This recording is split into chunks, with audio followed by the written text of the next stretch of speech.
Hey folks, it's Patriot Nurse, and in today's segment I want to discuss with you guys the barriers to women carrying firearms. I've been carrying for a while now, but I want to talk with you guys about some of the issues specific to women. I know I have a lot of ladies who watch the channel, and I also have a lot of men who watch the channel who would really love for their ladies to get in a little bit more active into carrying their firearms and into training in general, so I want to talk about those barriers.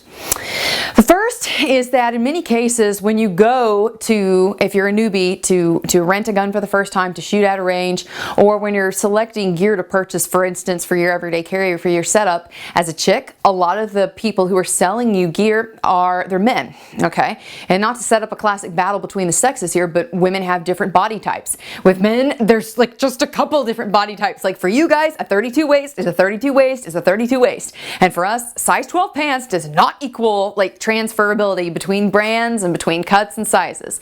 So that comes as a little bit of a challenge when you're trying to select, okay, like how do I wear this gun? And so you tend to get a lot of bad advice, okay, by a lot of very well-meaning people who are just pretty freaking ignorant when it comes to women's bodies and how to carry. On the other side of the equation, you get a lot of people who are quite familiar with women's bodies and how to carry them. No snide remarks, please. They're familiar with women's bodies and how to carry them, but, and I'm going to be direct here and call a spade a spade, they offer carry and setup options for women that they're not effective for winning a gunfight. They are designed to in many cases look cool and look sexy. Thinking under the bra holsters, things like that. And you get the pushback from people who are like, oh, okay, well, I can conceal it and this, that, and the other. Yeah, try and draw with that thing. Try and draw with that thing. Try and put a freaking full-size pistol on there and carry it. Not going to happen, all right? And you get a lot of people who are offering advice for women on how to carry guns, but they've never actually put this gear through strenuous testing. They've never actually taken this gear to a class and actually run it through a class with a gun that's hot, with a gun that's a full-size pistol, and actually had to pull this thing out and actually get to your work and reload that thing, and then, okay, like what about one-handed stoppage clearing? What are we going to do there?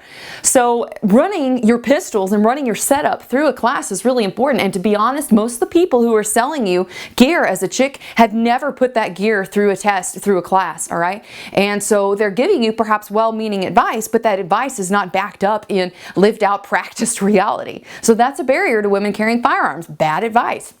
Another thing that we tend to get is well-meaning men who are just a little bit too overbearing or who maybe don't necessarily communicate the best. And one of the things that we do at Valor Ridge is to separate the couples. If you have swapped or shared body fluid in the past week, or really probably ever, probably not going to be effective to have people side by side, okay? And communication issues, it's just part of it. Relationship dynamics manifest especially when it comes to women and firearms. You know, if your significant other, despite being well-meaning, gets in the mix there, sometimes it can be not super effective. So what I would encourage women to do is you go seek out your weapon on your time with whoever you feel comfortable with, all right? If it's a girlfriend, if it's your husband or your father or brother or whatever, you seek out, if you need someone to be there with you, then go do that and get somebody who you're going to feel comfortable with. But do not assume that just because some dude's got a Y chromosome that he's going to be a better teacher than you learning by yourself, or you going and renting a gun at a range and, okay, does this work for me? Nope, I don't like the way that feels. All right, let's try something else, okay? So don't take people's advice just because of, like the appeal to authority. Like, you put this stuff into practice and see if it works for you. Another thing that's a barrier to women carrying firearms is our fashion, all right? And fashion seems to, like when I use that word, I'm not talking about the, oh, I want to, look really cute and be with the latest fashions. I mean, it's nice. We don't want to look butchy, some of us. We don't want to look butchy. We want to still wear our cute clothes, okay? Like, I want to be able to carry my gun in a way that's also going to not have me refit my entire wardrobe, and that's also going to allow me to look cute and go out on a date, or like go to a wedding or go to a shower hour or something like that and go pack and heat. That's the way it's going to have to be. That's some of my criteria. And I've actually put a video together called, I think it's Women's Pistol Carry That Doesn't Suck. And of course I'll put a link up here. It's either up here in the little card. You should see a little link up there that allows you to watch that video. Definitely watch that video. I run a can, the big Shebang holster. That is what I have found is the best setup for me. In any sort of pistol setup that you are using as a middle ground to a straight up gun belt with a holster, you're going to have sacrifices with one thing or the other, with security and retention issues, with actually keeping your clothes, you know, fitting the way that they're supposed to. Most women's pants don't have belts, belt loops. Like, not all women are going to wear them. Definitely not the younger ones. Like, the belt thing for a belt suitable for carrying a gun, a holster is not typically what most women are going to wear anymore. At least where I'm from. Like, maybe some of you like super can do, you know, we can do it chicks out in Idaho and Wyoming are maybe a little bit different, but the rest of the country, not so much. So that can be a barrier too, you know, the fashion. But definitely check out the the big Shebang. I'm a big fan of it. I will say that the biggest drawback for non-traditional holsters, especially the belly band or the big Shebang like the ones that I wear, because you don't have a stiff, rigid belt, that is going to affect your ability to do one-handed stoppage clearing. So the way that I get around that is I carry a backup pistol.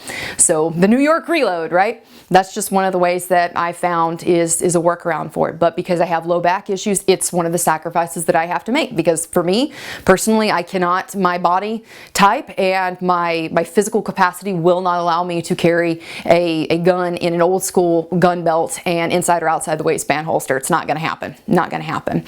But I think if I could say anything at this point, it is, women, you can empower yourselves by going and doing this yourself. You know, a lot of ranges will rent you. For instance, when I first went and, you know, tried out the gun by myself, I went and rented calibers. And I think I started out in 9mm and I pretty much stayed there because I liked it. I liked it a lot. And Glock 26 was my first gun and I still have it and I think it's great. The Glock 19 is also a great one. That's, you know, typically what I roll with, but 26s and 19s. Any of your 9mm are going to be, you know, great guns. And I'm not here to have an internet pissing contest about caliber or whatnot. Just find something that works for you. Find something that you're going to be able to carry effectively that's going to be in a decent caliber pistol. I know people are like, yeah, I've got my little 380 or like this, that, and the other. Listen, like, I don't want to like make them mad. All right, you need a bullet that's going to have good penetration, okay? That's going to have appropriate penetration. So definitely choose a good caliber, okay?